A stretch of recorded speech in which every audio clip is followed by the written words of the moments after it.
السلام عليكم، مرحبا بكم في قناتكم نوال تي في شانيل. كنتمنى تكونوا على خير وبخير ويلقاكم هذا الفيديو في احسن الاحوال ان شاء الله، دائما مع الوصفات السهله والبسيطه.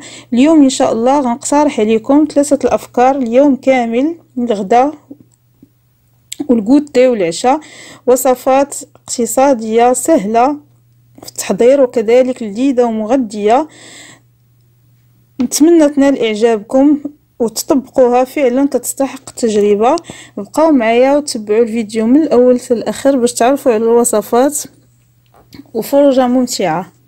بسم الله على بركه الله. غنحتاجوا لتحضير هذه الوصفه. عندي هنا نص كيلو ديال الكفته، ممكن تستعملوا اي نوع الكفته ديال البيبي او ديال الدجاج او ديال اللحم. انا مستعمله هنا ديال اللحم، ما فيهاش شحمه بزاف. عندي 3 معالق كبار ديال الربيع، قزبور ومعدنوس، 1 البصله مشلضه رقيقه كيف ما كتشوفوا، 1 الحبه ديال الجزر وحبه ديال القرعه مفرومين رقاق او تحكوهم في حكاكه رقيقه، 100 غرام تقريبا ديال لو شو او الكرومب او الملفوف. التوابل غنقولهم لكم وانا كنخدم باش ما يجيش الفيديو طويل.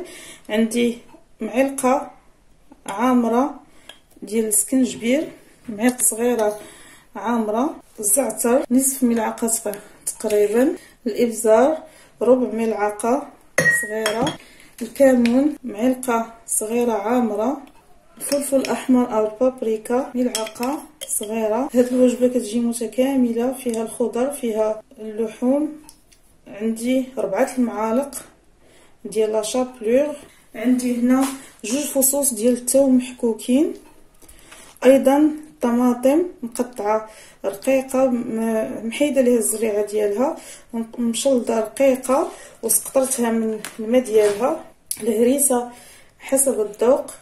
وغنعجن هاد المكونات كاملين. من بعد ما خلطت هاد المكونات كاملين غنخلي هاد الخليط ديال الكفته يرتاح ويتنكه بهاد التوابل. ودابا غندوز لتحضير البطاطس اللي غنحتاج حتى هي ايضا في الطبق. عندي بطاطس اللي مقطعه، ما نقطعوهاش ماشي غليظه ماشي رقيقه. الربيع 2 معالق تقريبا ديال الربيع، الملح كيبقى على حسب الذوق، منساوش الكفته دايرين فيها الملح.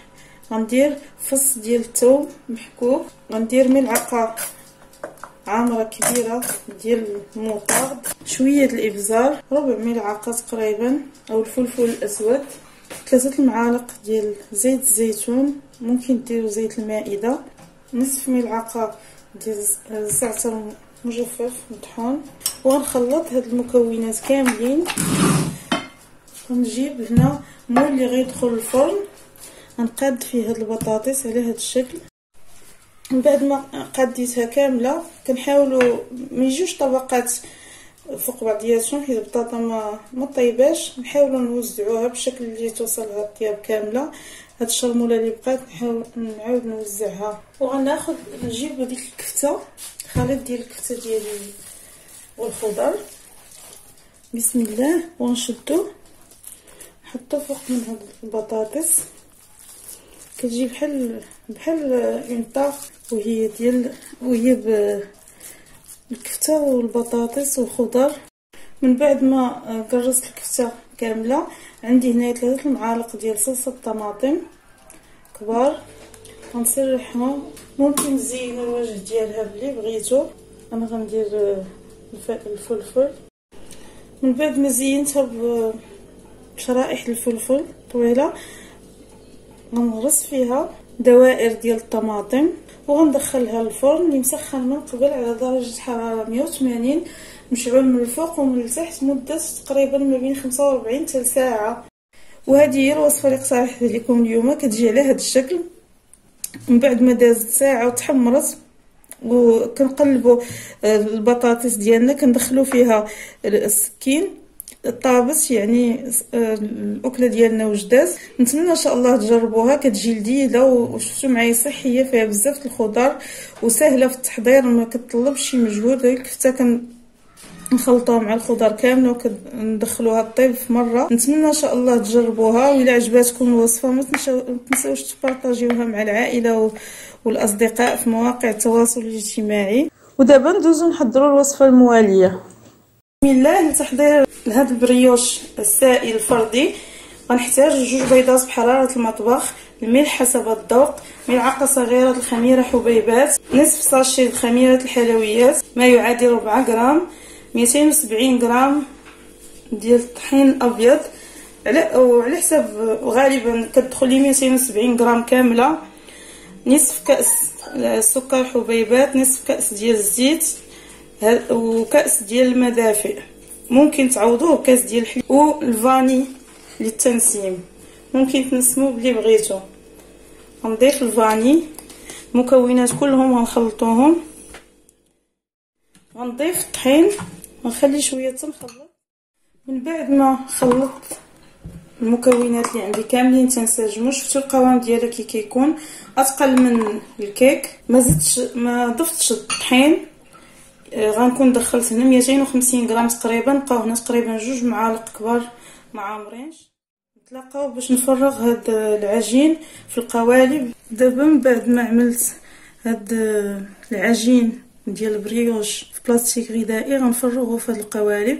دابا غادا ندير فيهم شوكولاته الدهن من الوسط، حيت عملت ما عمرتش القوالب كاملين، درت نصف مقدار العجينه فيهم كاملين. استسمح هذا انقطع لي التصوير. من بعد ما درت الشوكولاته غطيتها بالجزء الباقي من العجين، ودابا غادا ندخلهم الفرن. تحطوهم في مكان دافئ او تغطوهم بفيلم اليمونتير. انا غنديرهم في الفرن، فرن مشاعش طبعا حتى تقريبا مده 10 دقائق، وغادا ندهنهم بصفار ديال البيض ونعاود نخليهم يخمروا شويه تقريبا مده 15 دقيقه. غندهنهم دابا بصفار البيض حيت الا خليتهم يخمروا اكثر من هكا ما غتشدش فيهم الصفار. وهادو هما البريوش السائل الفردي. من بعد ما خرجتهم من الفرن وليت دهنت الوجه ديالهم بالكونفيتور ديال المشماش، وزدت فوق منهم كاوكاو افيلي. كيجيو على هذا الشكل كيف ما كتشوفوا. انا ما خليتهمش خمروا بزاف، كيجيو طالعين اكثر من هكا وكيجيو مفشفشين كيف ما كتشوفوا مهويين. نتمنى تجربوا هذه الوصفه. شفتوا المكونات ديالها موجودين عندنا دائما في الدار. ودابا ندوزو نحضروا الوصفه المواليه. نبداو على بركه الله. غنحتاج هنا عندي 500 غرام ديال 600 غرام عفوا ديال الشوفلور، اللي بامكانكم يا اما تحكوه في الحكاكه او طحنوه في الطحان كيف ما غندير انا. الا تحكوه في حكاكه تحكوه في الحكاكه رقيقه باش ما يبقاش ما يبانش بزاف. غنطحنو ونرجع معاكم. من بعد ما طحنتو شفتوا معايا كيفاش كيجي. غنضيف عليه فص ديال الثوم محكوك او ممكن تستعملوا بودره الثوم. غنضيف نص معلقه ديال الزعتر كيغطي على هذاك المذاق المجهد او الريحه ديال الشوفلور. غنضيف الهريسه او الحار، غنضيف الملح اللي كيبقى على حساب الذوق. غنضيف البيض، عندي هنا 3 البيضات. بسم الله. غنضيف معلقه تقريبا ديال الكزبور، غنضيف ملعقه ديال الطحين ابيض، غنضيف تقريبا معلقه عامره ديال الفرماج محكوك، ممكن ايضا تستعملوا الجبن المثلث. ونخلط هاد المكونات كاملين. غنضيف راس المعلقه كيف ما كتشوفوا معايا ديال الخرقوم، وراس المعلقه ديال البابريكا. من بعد ما خلطته مزيان عندي هنا الطاوله اللي فرشت فيها بابي كويسون. غادا نصب فيها هاد الخليط ديال الشوفلور ونسرحو.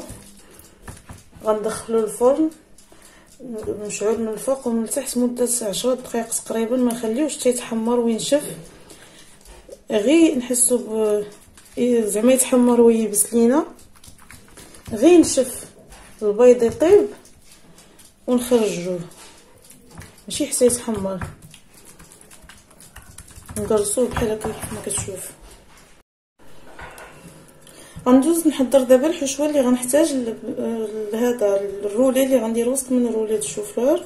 عندي هنا حبه فلفل صغيره اخضر واحمر، عندي الربيع، عندي شويه الحار، غنضيف هنا شويه ديال الربيع ديال البسباس، غنضيف الملح،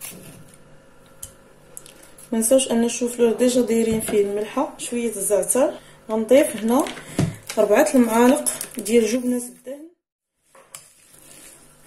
هاد الحشوه هادي ممكن تزيدوا معاها الكفته او كاشير او التون اولا اللي عندكم، انا غنكتفي بها بحال هكا. هاد الحشوه ديالنا وجدات. خرجت الرولي ديالي من الفرن، خليته حتى كيبرد. شفتوا معايا كيفاش كيجي، ما كينشف وما كنخليوش يتحمر. غنصب هاد الحشوه وسط من على وجه هاد الرولي ونسرحها على هاد الشكل. من بعد ما فرقت الحشوه مزيان على الوجه ديال هاد الرولي كامل، غادا نبدا نلويه. بسم الله.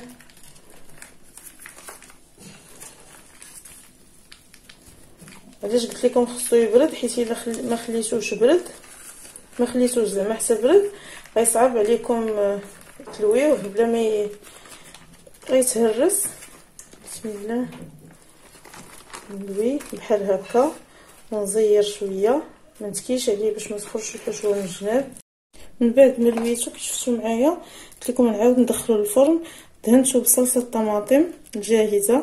من بعد ما دهنتها كي كتشوفوا غندخلها للفرن غير ياخذ اللون الذهبي يتحمروا. غنخرجو نرش عليه الفرماج ونعاود ندخلو 2 دقائق ونقدموه.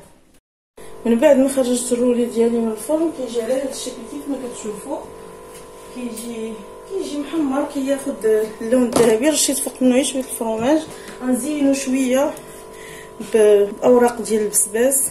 يجي لذيذ صدقوني. الا جربتوه بهذه الطريقه اللي درت معكم اليوم غادي يعجبكم. نتمنى ان شاء الله الا جربتوا هذه الوصفه تجربوا هذه الوصفه. الا جربتوها وعجبتكم ما تنساونيش بالدعاء ديالكم والتعاليق ديالكم. نقطع معكم شوفوا كيفاش كيجي من الداخل. بسم الله. شفتوا كيفاش كيجي مرولي. نتمنى كي قلت لكم تعجبكم الوصفه وتجربوها. والى فيديو مقبل ان شاء الله. استودعكم الله الذي لا تضيع ودائعه.